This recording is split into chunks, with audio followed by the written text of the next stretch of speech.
3부 예배 오신 여러분들 환영하고 축복합니다. 우리 옆 사람 보고 인사했으면 좋겠습니다. 환영하고 축복합니다 라고 인사할까요? 환영하고 축복합니다. 네, 축복을 하는 건 참 좋은 것 같아요. 너를 축복하는 자가 내가 너를 축복하겠다 이렇게 말씀하시거든요. 그러니까 마음껏 많은 사람들을 축복하시는 여러분들이 되길 바랍니다. 우리 교회에서는 우리 교회만의 묵상이 있죠. 보시니라는 말씀 묵상이 있어요. 이번 주에는 우리가 계속해서 아브라함의 이야기를 묵상했습니다. 아브라함의 믿음의 여정을 보면서 아브라함도 우리와 참 똑같이 실수도 하고 연약한 사람이다라는 것을 알 수 있었어요.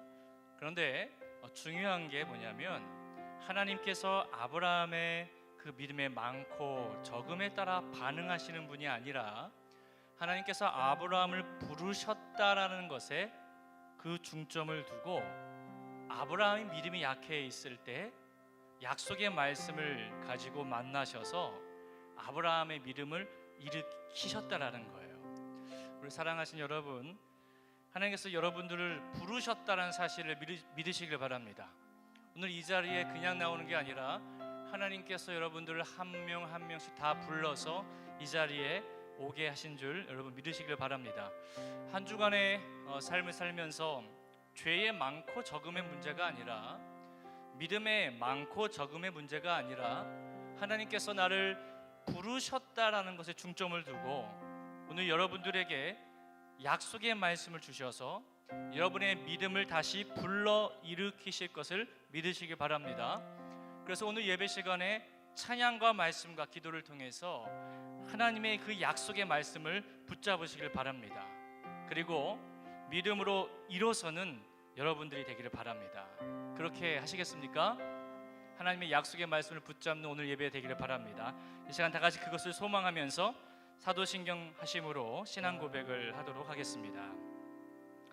나는 전능하신 아버지 하나님 천지의 창조주를 믿습니다. 나는 그의 유일하신 아들 우리 주 예수 그리스도를 믿습니다. 그는 성령으로 잉태되어 동정녀 마리아에게서 나시고 본디오 빌라도에게 고난을 받아 십자가에 못 박혀 죽으시고 장사된 지 사흘 만에 죽은 자 가운데서 다시 살아나셨으며 하늘에 오르시어 전능하신 아버지 하나님 우편에 앉아 계시다가 거기로부터 살아있는 자와 죽은 자를 심판하러 오십니다. 나는 성령을 믿으며 거룩한 공교회와 성도의 교제와 죄를 용서받는 것과 몸의 부활과 영생을 믿습니다. 아멘.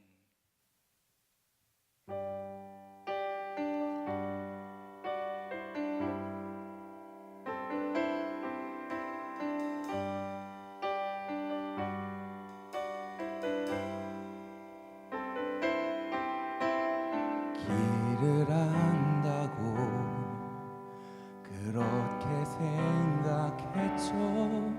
다 이해할 순 없지만 그 길을 따랐죠. 하지만 이곳 절망의 창살 안에 주 내 맘의 문을 열고 진실을 깨닫죠.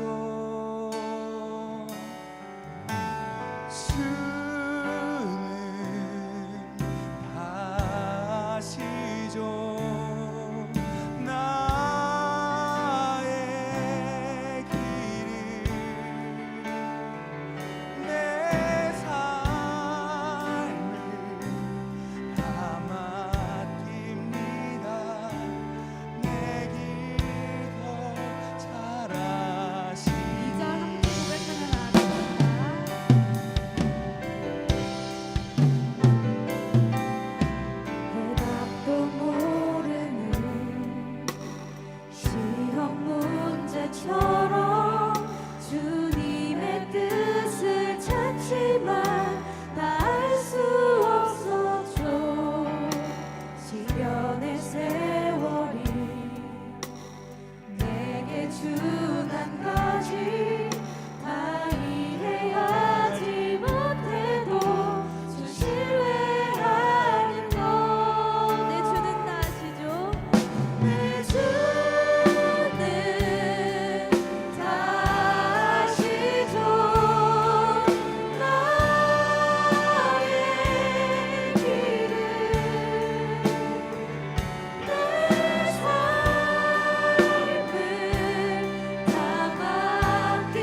주난까지 다 이해하지 못해도 주 신뢰하는 것. 내 주는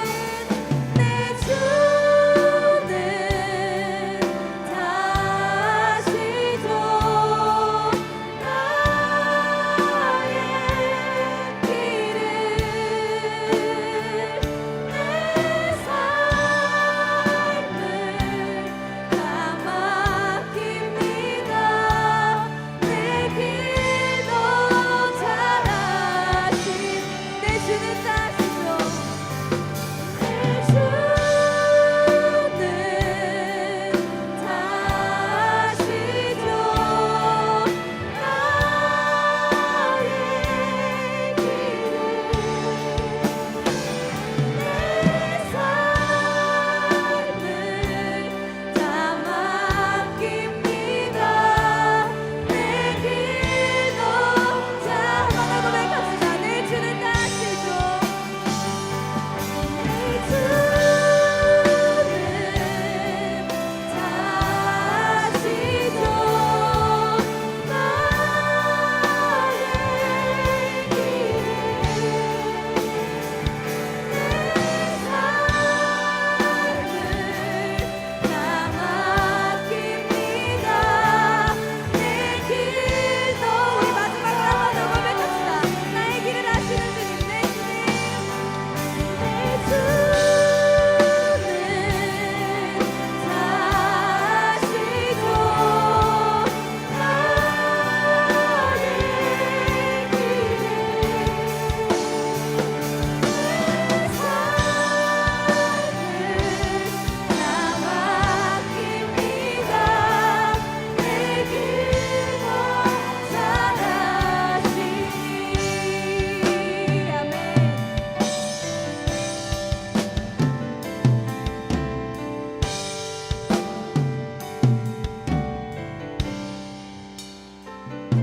우리의 길을 나보다 더 잘 아시는 주님께 계속해서 기쁨으로 찬양 올려드렸으면 좋겠습니다.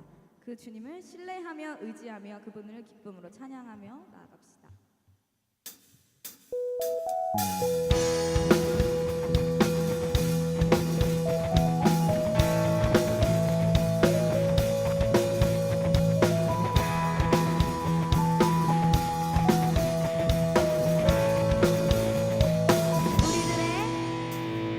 우리들의 다양함 속 삶의 자리 그 가운데 모두에게 친구 되신 주를 찬양합니다.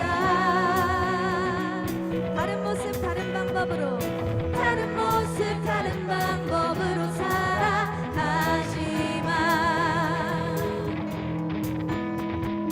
이곳에서 하나 되어 주를 노래합니다.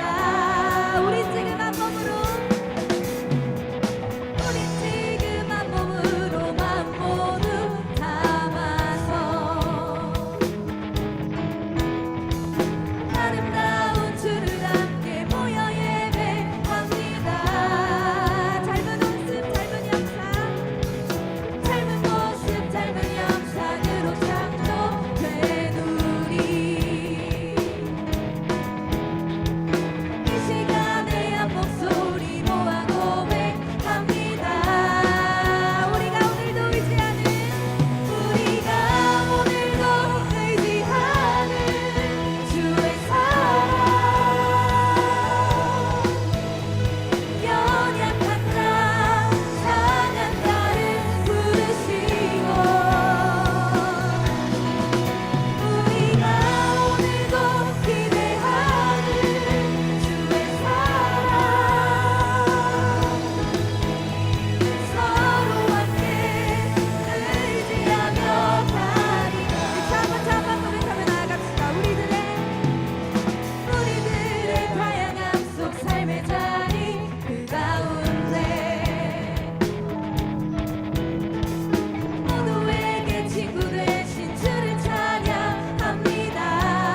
것은 주님의 영원하시고 온전하신 그 사랑인 줄 믿습니다. 그 사랑을 함께 찬양하시면서 나아갔으면 좋겠습니다.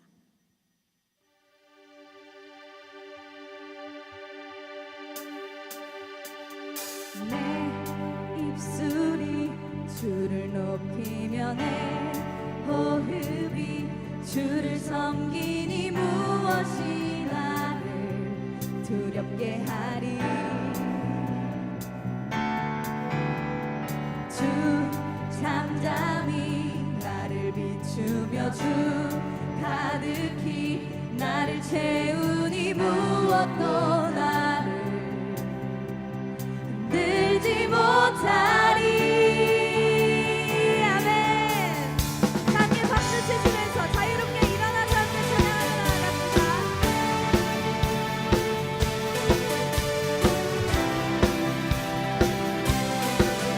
처음부터 함께 고백합니다. 내 입술이 주를 높이며 내 입술이 주를 높이며 내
누구나 무거운 짐을 지고 가는 길 아무도 끝을 알 수 없네.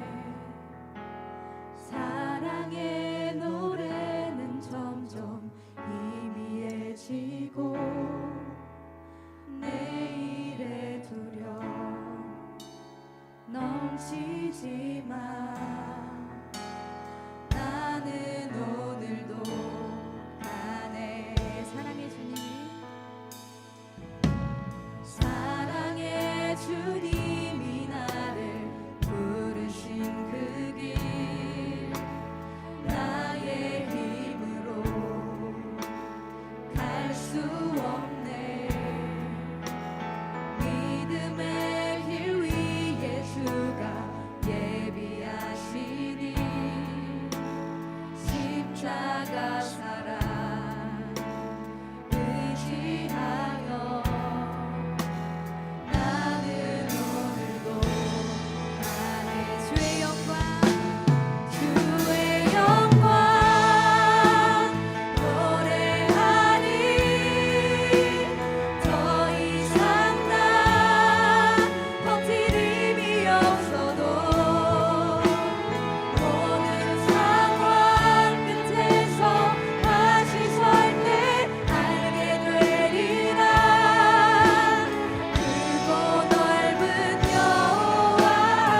크신 하나님, 전능하신 하나님, 무거운 짐을 가지고 이 자리에 나왔습니다. 버틸 힘이 없는 그 상태로 주님 앞에 나왔습니다. 주님, 나를 일으켜 주옵소서. 나를 일으켜 주옵소서. 전능하신 주님과 동행하겠나이다. 주님의 은혜와 사랑으로 이 시간 충만하게 하여 주옵소서. 선포되는 말씀을 통하여 주님 성령으로 충만하게 도와주옵소서라고 함께 통성으로 기도하십시다. 살아계신 하나님 아버지시여, 전능하신 주님, 만군의 주님, 크고 넓은 여호와 하나님, 이 시간과 우리와 함께하여 주옵소서. 버틸 힘이 없어서 주님 앞에 나와 있는 모든 지체들 가운데 하나님의 성령으로 부어주옵소서. 선포되는 말씀을 통하여서 부활의 복음을 만날 수 있도록 성령님이 역사하여 주시고 하나님의 은혜와 사랑으로 예배가 충만할 수 있도록 성령께서 함께하여 주옵소서. 다스려 주옵소서. 임재하여 주옵소서. 잡아 주옵소서.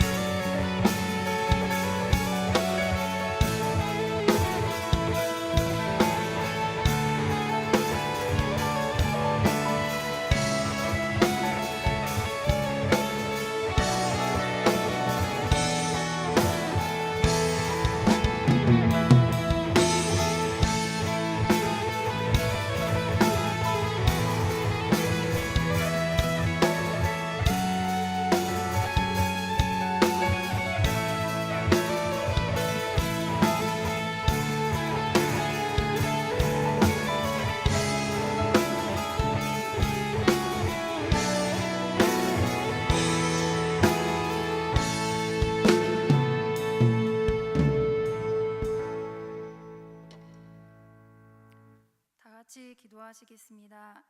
사랑이 많으신 하나님 아버지, 주의 날을 기억하여 성전에 나와 함께 찬양의 제사를 드리며 소리 높여 예배드리게 하신 은혜를 감사합니다. 이 시간 예배를 통해 우리의 속사람이 새로워지고 구원의 참 기쁨과 감사를 회복하는 참된 예배자들 모두 되기를 원합니다. 한 주간 동안 세상에서 살면서 주님을 바라보지 못하고 살았던 모습을 회개하오니 어린 양의 피로 깨끗하게 하여 주시고 영적인 전쟁터에서 살아가는 동안 세상과 구별되이 살아가면서도 세상을 담대히 이기는 믿음의 담력과 지혜를 더하여 주세요.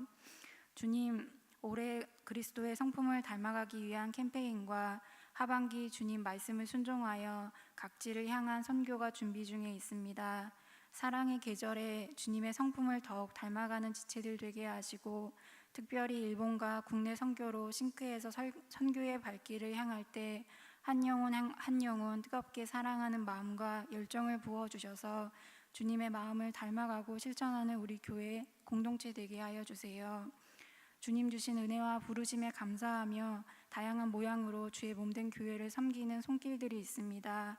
섬길 때마다 주님 사랑하는 마음이 더욱 커지게 하시고 주님을 기쁘게 해드리는 중심을 통해 하늘의 귀한 상급받는 지체들, 공동체를 건강히 세워가는 복된 청지기들 되게 하여 주세요. 또한 우리의 목자 되신 김훈 목사님, 박성진 목사님을 축복하셔서 영육간의 강건함과 때를 따라 돕는 은혜로 함께하여 주시고 주의 말씀을 들고 강단에 서신 담임 목사님을 성령 하나님께서 붙들어 주시고 전해지는 말씀을 통해 살아계신 하나님을 만나는 귀한 시간이 되게 하여 주세요. 올해 중반의 시점에서 날마다 구름기둥과 불기둥으로 인도하신 은혜를 감사하며 남은 한 해도 주님과 동행하는 싱크 되게 하시고 청년의 시기에 믿음의 도전과 실험이 우리 안에 풍성하여 말씀 삶이 우리 안에 고백되고 성취되도록 성령 하나님 인도하여 주세요. 오늘 드려지는 우리의 예배를 기뻐 받아주실 줄 믿사오며 사랑이 많으신 우리 구주 예수님의 이름으로 기도합니다. 아멘. 주기도문 하시겠습니다.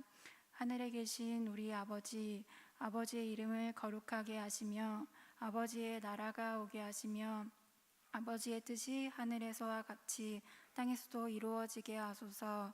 오늘 우리에게 일용할 양식을 주시고 우리가 우리에게 잘못한 사람을 용서하여 준 것 같이 우리 죄를 용서하여 주시고 우리를 시험에 빠지지 않게 하시고 악에서 구하소서. 나라와 권능과 영광이 영원히 아버지의 것입니다. 아멘.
2019년의 하반기 첫 주일, 남은 2019년을 함께 하실 주님을 기대하시나요? 안녕하세요, 싱크뉴스입니다.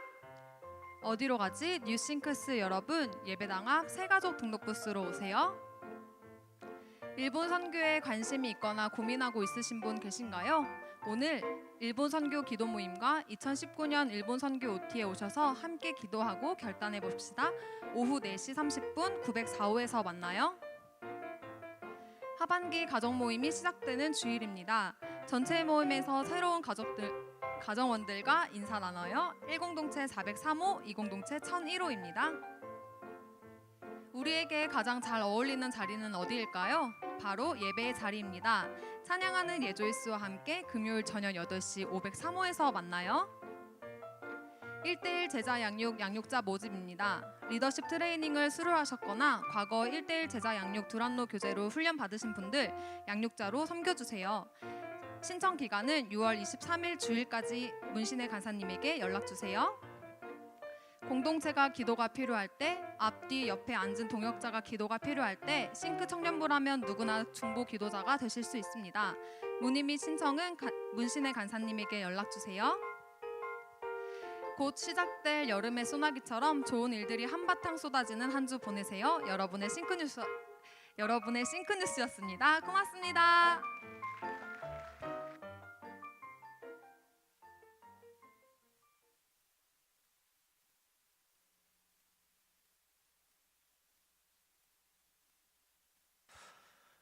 하나만 더 말씀드리면, 여러분 오늘 주보에 보면 그 헌금 봉투 하나 들어가 있죠.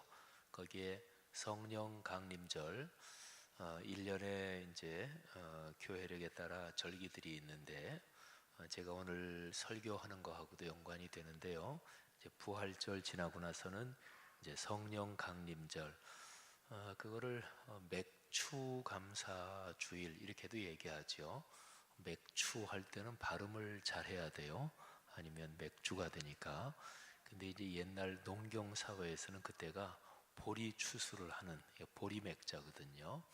근데 이제 절기로 보면 성령 강림절 이거하고 이제 같은 의미를 가진 건데, 그래서 그 헌금 봉투는 다음 주일이 성령 강림 주일이라서 헌금을 준비해서 그렇게 봉헌하시면 되겠습니다. 그리고 이 시간에 제가 설교하기 전에 2019년도 1학기 말씀 3 성경대학 종강식을 제가 먼저 하겠습니다. 한번 화면에 2019년도 1학기 말씀 3 성경대 학사보고 앞에 떴네요. 3월부터 5월까지 전체 6개 분야 총 17개 과목에서 265분이 훈련을 받았습니다. 감사하고요. 자, 공동 기도문을 우리가 같이 한번 교독하겠습니다. 우리 헌신하는 마음으로 자리에서 일어나서 한번 같이 교독하겠습니다. 예. 저하고 여러분이 교독합니다. 하늘아버지, 우리 주님이신 주 예수 그리스도께서 마태복음 28장에서 주신 지상명령에 따라 말씀을 가르쳐 지키겠습니다. 우리 사역을 축복하옵소서.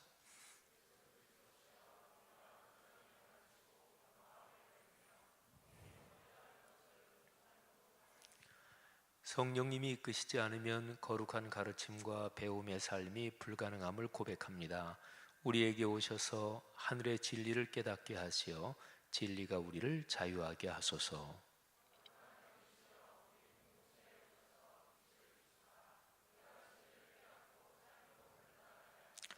삼위일체 하나님이시여, 오늘날의 한국교회를 불쌍히 여기셔서 거룩한 말씀의 자리로 다시 돌아가게 하시고, 우리 말씀 3 공동체가 온 힘을 다해 이 일을 섬기게 하소서.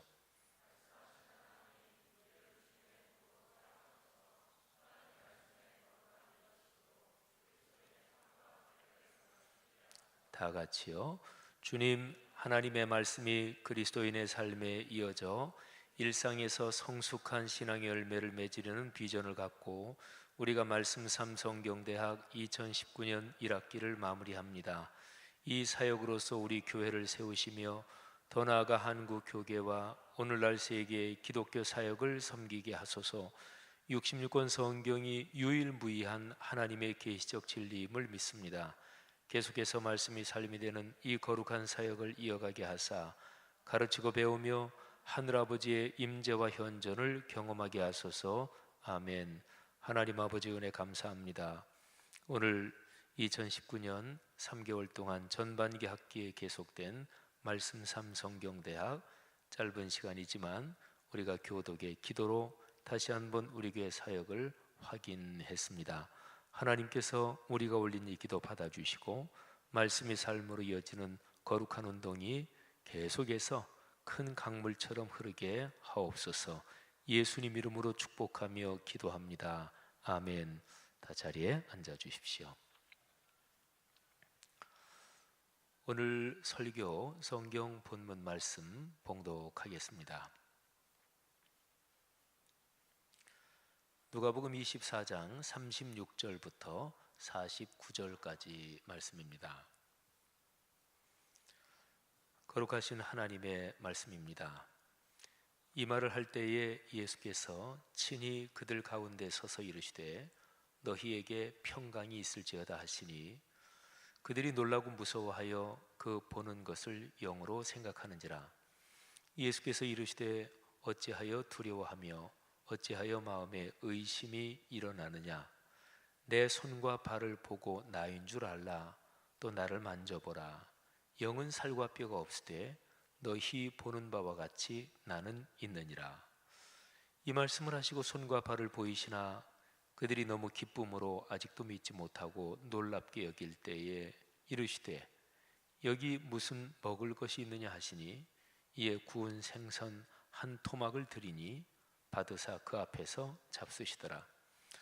또 이르시되 내가 너희와 함께 있을 때에 너희에게 말한 바 곧 모세 율법과 선지자의 글과 시편에 나를 가리켜 기록된 모든 것이 이루어져야 하리라 한 말이 이것이라 하시고 이에 그들의 마음을 열어 성경을 깨닫게 하시고 또 이르시되 이같이 그리스도가 고난을 받고 제3일에 죽은 자 가운데서 살아날 것과 또 그의 이름으로 죄사함을 받게 하는 회개가 예루살렘에서 시작하여 모든 족속에게 전파될 것이 기록되었으니 너희는 이 모든 일의 증인이라. 볼지어다 내가 내 아버지께서 약속하신 것을 너희에게 보내리니 너희는 위로부터 능력으로 입혀질 때까지 이 성에 머물라 하시니라. 아멘. 저는 오늘 설교까지 해서 부활 이후 이런 시리즈로 4번의 설교를 마치게 됩니다. 오늘 부활 이후 4번째 그 밑에 달린 제목은 성경을 깨닫는 사람들입니다. 다음 주일은 성령 강림 주일입니다. 부활절하고 성령 강림절은 뗄 수 없이 연결되어 있습니다. 우리가 믿는 신앙을 예수 그리스도의 복음이라고 보통 표현하죠. 복음. 그럼 핵심이 무엇일까요? 이 복음 앞에 붙는 가장 많이 듣는 수식어가 십자가, 그러니까 십자가의 복음이죠. 근데 십자가의 복음 그럴 때 그 안에는 제일 핵심적으로 2가지 사건이 들어 있습니다. 첫째는 십자가의 죽음, 그리고 2번째는 부활입니다. 그런데 성경적인 맥락으로 또 성경의 가르침으로 보면 십자가의 죽음과 부활 2가지 요금 말고 거기에다가 또 2가지를 붙이면 그러면 기독교의 복음이 완벽하게 설명이 됩니다. 그러니까 십자가의 죽으심 그리고 부활이잖아요. 그 다음에는 하늘로 오르신 것, 그러니까 부활하신 예수님이 승천하시는 거죠. 그리고 이제 4번째가 성령을 보내시는 것입니다. 그래서 이 4가지 십자가의 죽으심, 부활, 그리고 승천, 성령의 강림 이렇게 4개로 하면 예수 그리스도의 복음이 완벽하게 설명됩니다. 보통 우리가 십자가의 죽음과 부활을 생각하는데 거기에 승천과 강림 이 2가지가 있어야 되는 까닭이 성경의 문맥을 보면 명백합니다. 자, 부활이 이 기독교 복음에서 심장과도 같아요. 그러니까 부활은 기독교 신앙의 터전이고 심장입니다. 터전이 없으면 집이 세워질 수가 없죠. 터전이 없는데 뭐가 그 위에 있다? 그거는 허상입니다. 또 사람이 심장이 뛰지 않으면 죽잖아요. 그러니까 부활 사건은 기독교 신앙에서 그처럼 중요한 것입니다.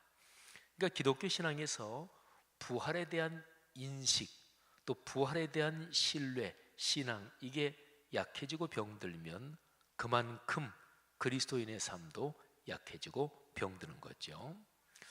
누가복음 24장에 보면 부활 이후의 상황이 자세하게 기록이 되어 있습니다. 그리고 사복음서 중에서 가장 자세해요. 그런데 사복음서 뒤에 바로 이어지는 책이 있죠. 사도행전이 있죠. 그런데 누가복음과 사도행전은 이어지는 내용입니다. 기록자도 똑같아요. 누가라는 사람이 누가복음을 썼는데 사도행전도 의사 직업을 가진 그 누가라는 사람이 기록을 했습니다. 그러니까 누가복음 사도행전은 같이 합쳐서 누가복음 24장 맨 끝장부터 그리고 사도행전 전체는 부활 이후의 기록 이렇게 되는 거죠. 그런데 예수님의 부활 이후에 부활의 사실을 알고 나서 기쁨, 감격 그리고 능력 있는 그리스도인의 삶이 바로 이어진 것이 아닙니다. 그래서 제가 아까 드린 말씀이 죽음과 부활 말고 승천과 성령의 강림이 꼭 같이 있어야 된다 드린 말씀이 바로 요 문맥과 연관이 있습니다. 자, 부활하셨어요. 제자들 또 주님을 따르던 사람들은 예수님이 부활하셨다 이 소식을 들었어요. 무덤에 가보니까 시신이 없어졌더라. 그건 예수님이 부활하신 거다. 천사가 나타나서 그 얘기를 했다. 그리고 또 제자들 중에 어떤 사람들이 나 부활하신 주님 만났다. 이런 상황이 전개되는데 그럼에도 불구하고 제자들 그리고 사람들의 마음속에 막 기쁨과 감격이 솟구쳐 오르고 그리고 나가서 복음을 전하고 그런 것이 아니었습니다. 제자들은 상당히 불안했습니다. 당혹스러웠습니다. 아마 커다랗게는 두 가지 때문이었을 거예요. 첫째는 죽은 사람이 다시 살아난다 그 사실을 믿기가 어려웠을 것입니다. 그리고 너무 당혹스러웠을 것입니다. 그런데 두 번째는 예수님이 십자가에 처형되시기 전에 그 전에 상당히 긴장이 고조됐지요.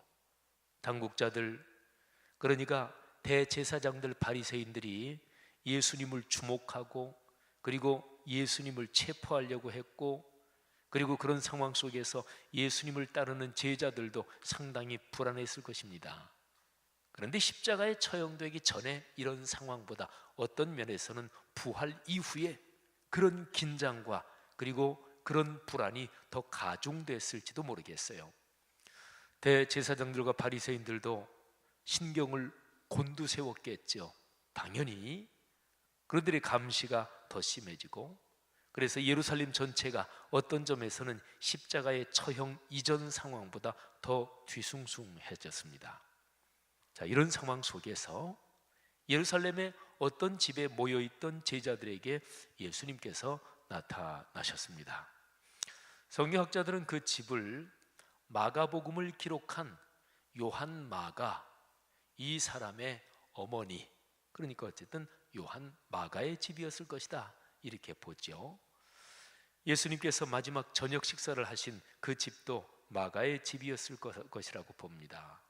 그리고 예수님이 부활하신 후 제자들이 모여있던 집 그리고 또 나중에 성령께서 강림하신 그 장소도 요한 마가의 집이라고들 많이들 보지요. 아마도 그 집이었을 거기에서 부활하신 주님이 제자들에게 나타나십니다. 부활하신 주님이죠.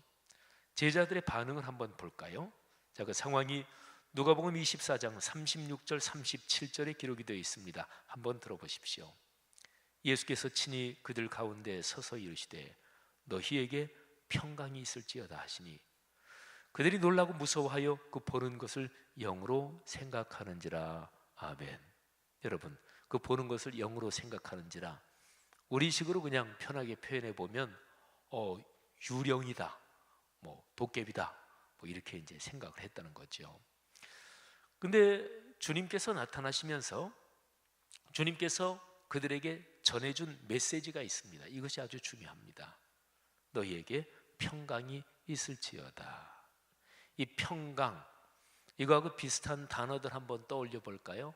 평안 또는 평화 또는 안심하고 그리고 편안한 거, 뭐 이제 이런 것들을 말하죠.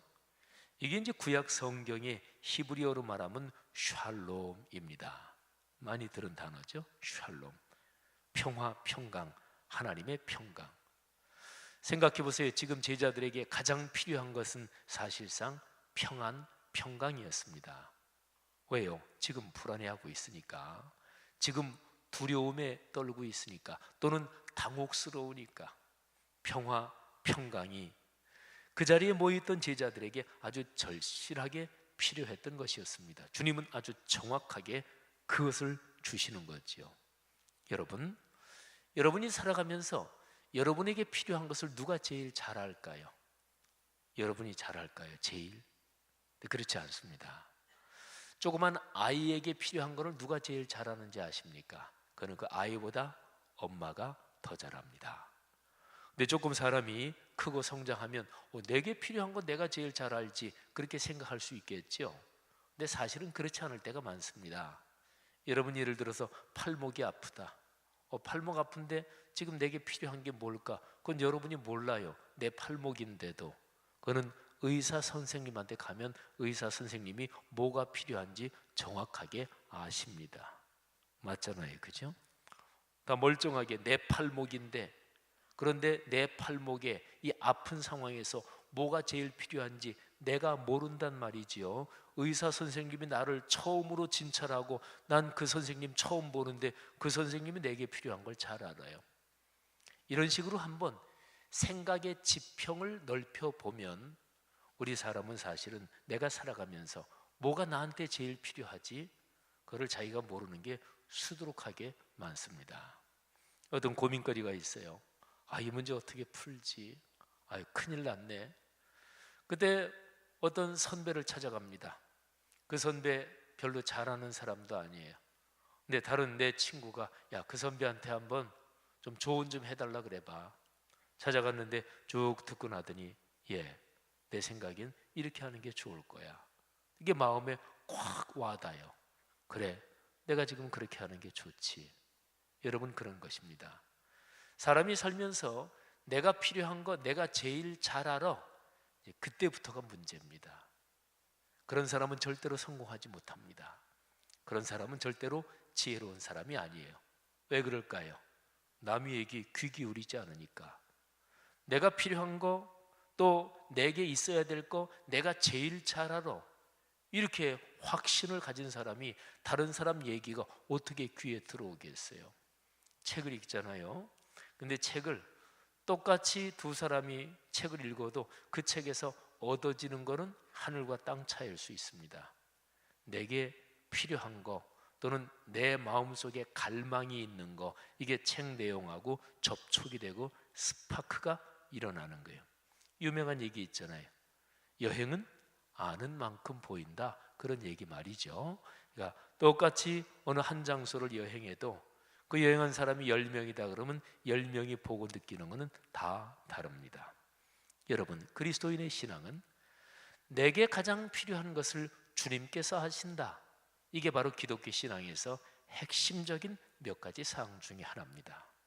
여러분이 어렵고 힘들 때 그때 주님 앞에 기도해야 되는 이유가 바로 이것입니다.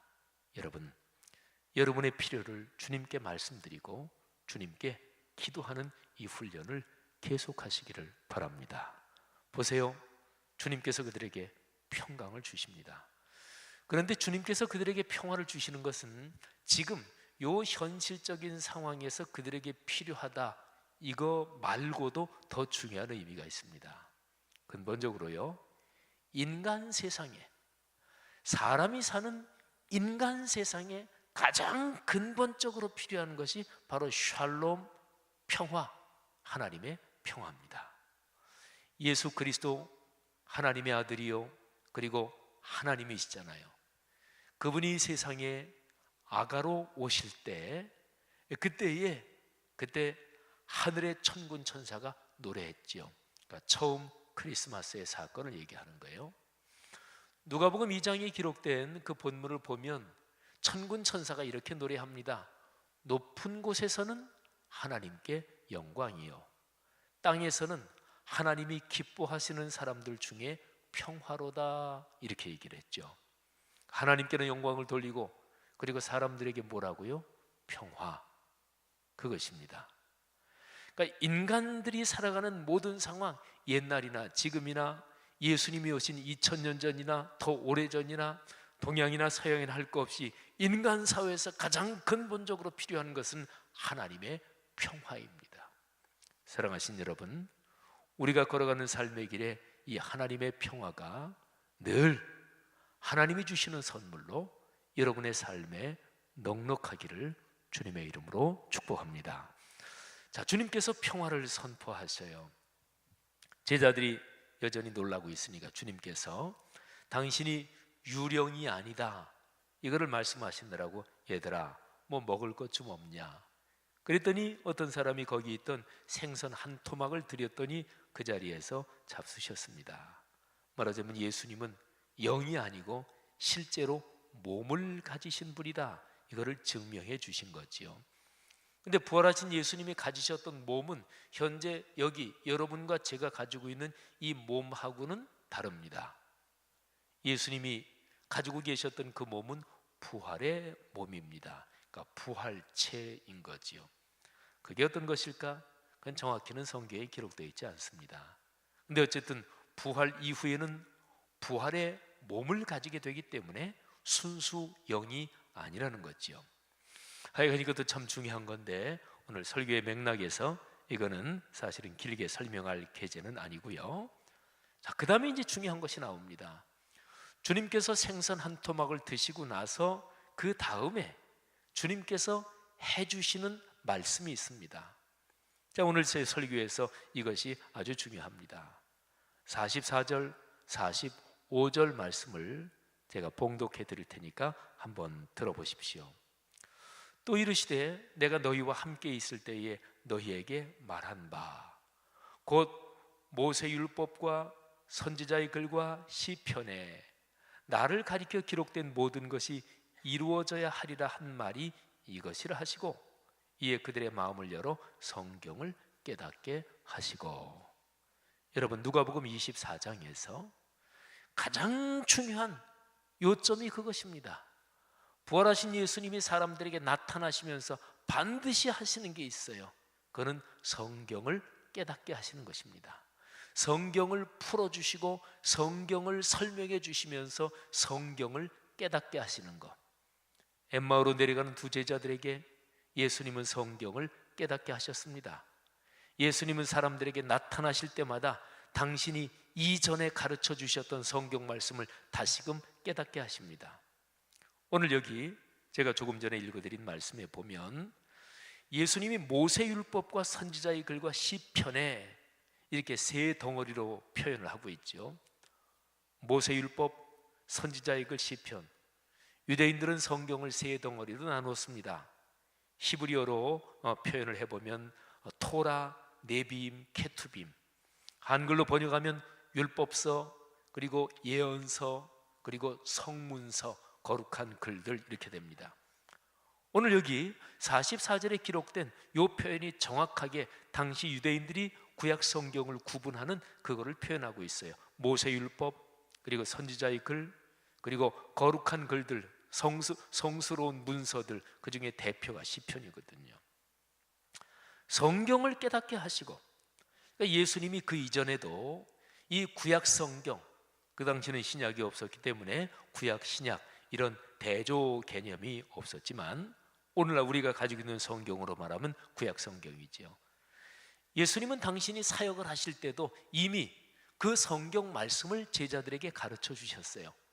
그래서 하나님의 구원이 어떻게 이루어지는지 그거를 말씀을 하셨습니다. 제자들은 이 말씀을 이미 들었습니다. 그런데 하나님의 위대하신 역사, 십자가의 죽음과 부활, 여기에 대해서 제자들이 이거를 깨달을 영적인 능력이나 이게 마음의 자리가 없었던 거지요. 그래서 부활하신 주님이 다시금 그거를 리바이벌 해주시고 말씀을 깨닫게 하시는 거예요. 여러분, 부활 이후 어떤 기간인가요? 예수님이 부활하신 이후 그때는 방향이 성령 강림을 향해서 걸어가는 것입니다. 말씀드린 대로 십자가의 죽음과 부활, 그리고 주님께서 승천하시고 나서 성령을 보내시는 거예요. 승천은 주님이 아버지께로 가서 그래서 아버지와 함께 성령을 보내시는 거예요. 그러니까 주님이 일단은 가시는 게 중요합니다. 그 사실을 지금 설명드리기는 그렇고요. 어쨌든 성경의 맥락이 그래요. 십자가에서 돌아가신 주님이 사흘 만에 부활하십니다. 그리고 부활 이후에 40일을 세상에 더 계시다가 하늘로 오르시고요. 그리고 한 열흘 정도 후에 성령이 강림하십니다. 그 성령의 강림은 구약 성경에 기록된 수많은 영의 역사들하고는 다릅니다.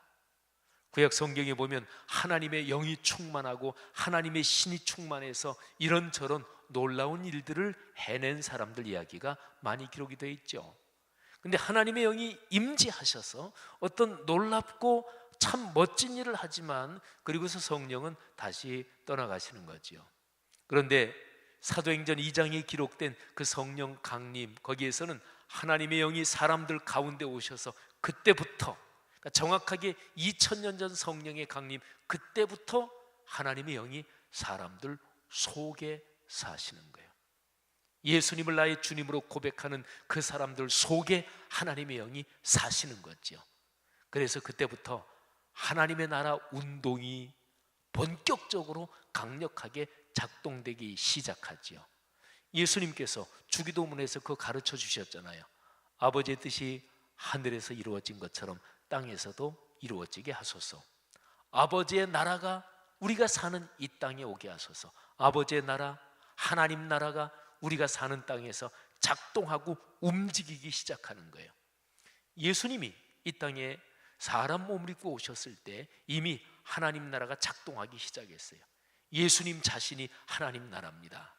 그런데 그 하나님 나라가 예수님을 믿고 따르는 사람들에게서도 그 사람들의 인격과 일상에서 그 사람들이 사는 사회와 역사 속에서 이게 본격적으로 작동되기 시작하는 것은 성령이 그들 속에 사시면서부터 이렇게 되는 거죠.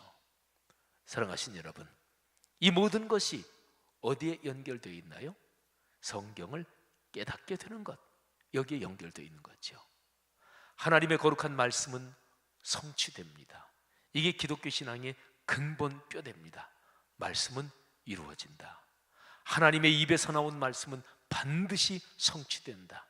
그런데 구약 성경에 기록된 그 말씀들이 성취되면서 하나님의 아들 예수 그리스도가 이 땅에 오시고 그리고 인간 구원을 위해서 하나님의 말씀에 예언된 것들이 작동되기 시작하는 거죠. 여러분, 우리가 한 해의 절기 가운데 부활주일을 지나서 몇 주를 쭉 걸어오면서 저는 부활 이후가 성경적으로 어떤 의미가 있는지 그거를 4번의 설교를 통해서 여러분에게 전해드렸습니다. 오늘 그 마지막 4번째가 그 안에 있는 제목이 성경을 깨닫는 사람들, 이런 거죠. 사랑하는 젊은이 여러분들이요, 그리스도인 여러분들이요, 우리가 그리스도인으로 걸어가는 삶의 그 여정에서 늘 성경을 깨닫는 일이 계속되기를 축복합니다. 그래서 성경을 깨닫고 깨달은 성경 말씀이 우리의 삶에서 작동되는 거죠. 이게 바로 그리스도인의 삶의 요점입니다. 그 성경 말씀을 깨닫고 성경 말씀이 강력하게 작동되는데 거기에 필요한 게 바로 성령의 임재와 현존인 거죠. 다음 주일이 성령 강림 주일입니다. 1년의 교회력 절기는 늘 예수 그리스도의 사역, 예수 그리스도의 활동, 이거를 중심으로 1년 교회 절기가 이어지는 거거든요. 그래서 한 해를 살면서 다시금 그거를 그때마다 기억하고 다시금 훈련하는 게 필요한 거죠. 여러분 모두에게 성령의 능력으로 말씀이 살아서 움직이는, 성경 말씀이 작동되는 그 복이 이어지기를 다시 한번 축복합니다. 기도하겠습니다. 이 시간에 들은 말씀 한번 가슴에 끌어안고 다시 한번 우리가 주님 그렇게 살겠습니다 고백하며 결단하며 기도하는 시간 갖지요. 하나님 부활 이후의 시간, 성경을 깨닫는 시간, 그리고 하나님의 거룩한 성령의 역사로 말씀이 우리의 삶에서 작동하도록, 이게 부활 이후의 가장 커다란 축복이죠. 하나님 제가 그렇게 살겠습니다. 하나님 우리 교회 싱크 청년부가 그런 아름다운 능력으로 넉넉하게 하옵소서. 말씀삼 공동체 성락 성결교회 하나님 이 소명 꼭 붙잡고 한국 교회와 오늘의 세계를 변화시키게 하옵소서. 우리 교회 비전 문장 다 아시죠? 하나님 말씀의 거룩한 리더십으로 그리스도인의 삶과 세계를 변화시킨다. 하나님 이 소명 넉넉하게 감당케 하시고 우리 교회 특별히 젊은이들 다음 세대들이 이 사명을 가지고 인생길 걸어갈 때 하나님 필요한 것을 채워주시고 마음에 꿈을 주시고 그 꿈을 향해 용기를 가지게 하시고 그리고 구체적인 직장 또는 사업 또는 삶의 현장에서 하나님과 손 붙잡고 동행하게 하옵소서. 다 같이 통성으로 한번 기도하겠습니다. 하나님 아버지 은혜를 진심으로 감사합니다. 오늘 말씀을 듣고 가슴에 들은 말씀을 끌어안고 그 마음에 다시 한번 새겼습니다. 하나님 아버지 거룩하신 영이 우리 가운데 가득해서 성경 말씀을 깨닫게 하시고 그 말씀이 우리의 삶에서 작동되도록 주님께서 축복하시기를 간절히 아버지께서 원합니다. 인도하여 주옵소서. 성경의 말씀을 깨닫게 도와주시고 내 삶에 작동될 때에 하나님의 은혜를 맛볼 수 있도록 주님 인도하여 주옵소서. 나의 삶의 길에 있어서 부활의 메시지를 붙잡고 나갈 때 하나님의 사랑이 넉넉할 수 있도록 주님께서 인도하여 주옵소서. 말씀이 삶이 될 수 있도록 주여 붙잡아 주시고 나의 삶 속에서 샬롬의 하나님을 만나게 도와주옵소서. 내 마음이 힘들고 어려운 상황 속에 말씀을 통하여서 평화와 평강이 임하게 도와주셔서 오직 주님의 말씀 붙잡고 믿음으로 걸어가게 도와주옵소서. 말씀이 내 삶이 될 수 있도록 하나님께서 통치하여 주시고 하나님의 말씀이 내 삶 속에서 성취될 수 있도록 주님께서 인도하여 주옵소서. 예수 그리스도의 참된 제자의 삶을 살아갈 수 있도록 주여 붙잡아 주시고 한 주간의 삶이 말씀을 통해 하나님의 은혜가 충만한 한 주의 삶이 될 수 있도록 주님께서 인도하여 주옵소서. 말씀으로 역사하여 주옵소서. 성령께서 우리와 항상 함께 동행하여 주옵소서. 살아계신 예수 그리스도의 이름으로 기도하였습니다. 아멘. 이 시간 하나님께 찬양하면서 드리신 예물 봉헌하도록 하겠습니다.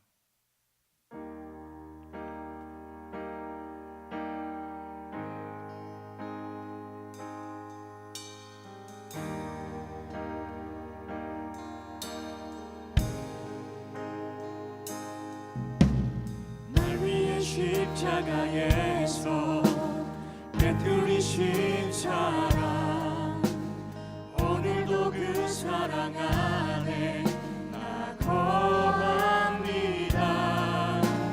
주님의 생명 내 안에 있고 주님의 사랑 날 강건하니 나 오늘도 주께 내 삶을 깨뜨립니다.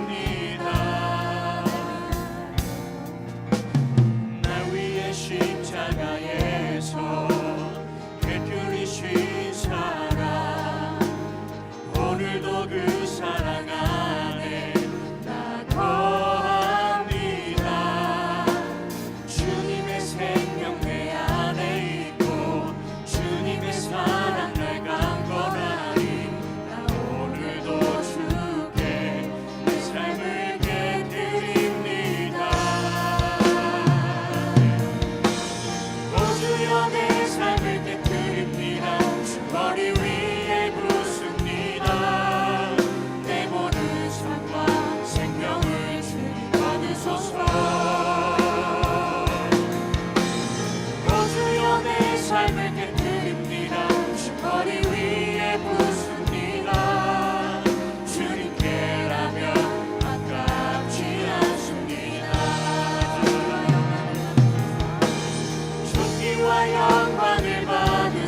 영광을 받으소서.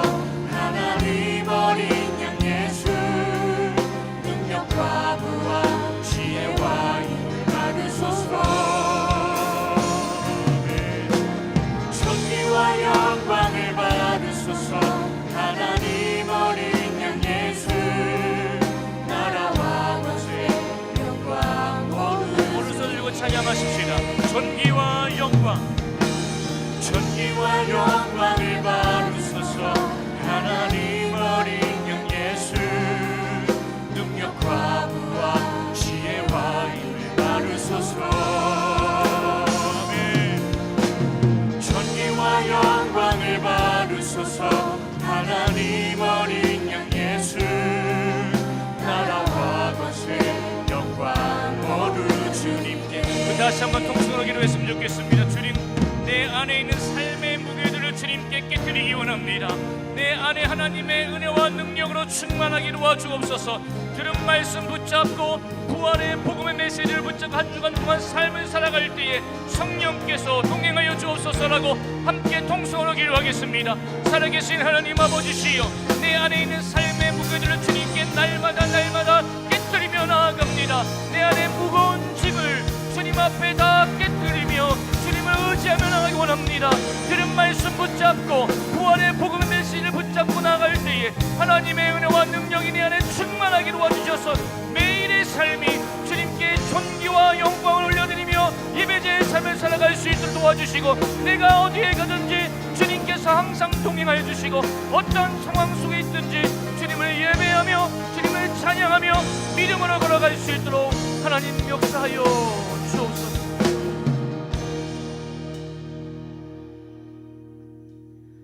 사랑해 주님 감사합니다. 이 시간 주님께서 주신 예물의 일부를 여러 제목들로 드립니다. 하나님 복음에 귀하게 쓰이길 기도합니다. 하나님, 저희에게는 두려움과 불안함이 많습니다. 이 두려움이 모두 사라지고 주님의 평안이 우리가 걸어가는 삶 속에 가득하길 기도합니다. 예수 그리스도의 부활로 어떠한 상황 속에서도 참된 기쁨과 평안을 누리며 살도록 주님 당신께서 인도해 주세요. 저희가 성경을 깨닫고 하나님의 거룩한 이 말씀이 우리의 삶에서 작동되길 소망하며 이 모든 말씀 예수님의 이름으로 기도드립니다. 아멘. 아멘. 우리 다 함께 일어나셔서 찬양하고 제가 축도하고 예배 마치도록 하겠습니다.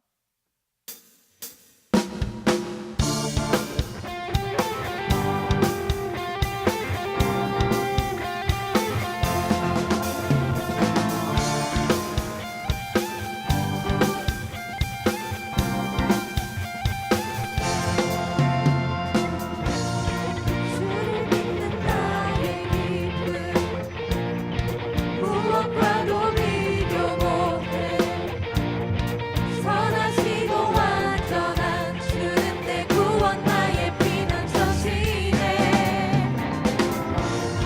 세상이 나를 들어도 나의 마음 빼지 못해 소망 되신 주님께 날마다 찬양하며 나가리라. 놀라운 사랑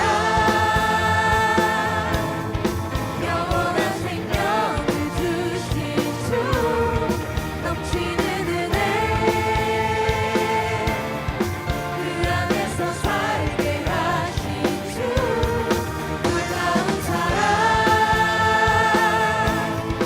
영원한 생명을 주신 주 넘치는 은혜 그 안에서 살게 하신 주 이름 만나 놀라운 사랑 영원한 생명을 주신 주 넘치는 은혜 그 안에서 살게 하신 주 이름 만나 찬양하리라.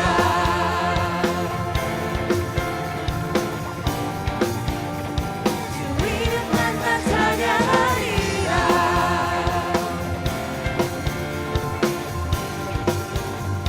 주 이름 만나 찬양하리라. 살아계신 하나님께 박수로 영광을 돌리겠습니다. 이제는 우리 주 예수 그리스도의 은혜와 하나님의 무한하신 사랑하심과 성령님의 내주인도 교통하심이 부활의 복음을 듣고 성령의 충만함으로 성경을 깨닫고 깨달은 말씀대로 살아가는 주의 백성들 머리머리 위에 이제로부터 영원까지 함께 하시기를 축원하옵나이다. 아멘.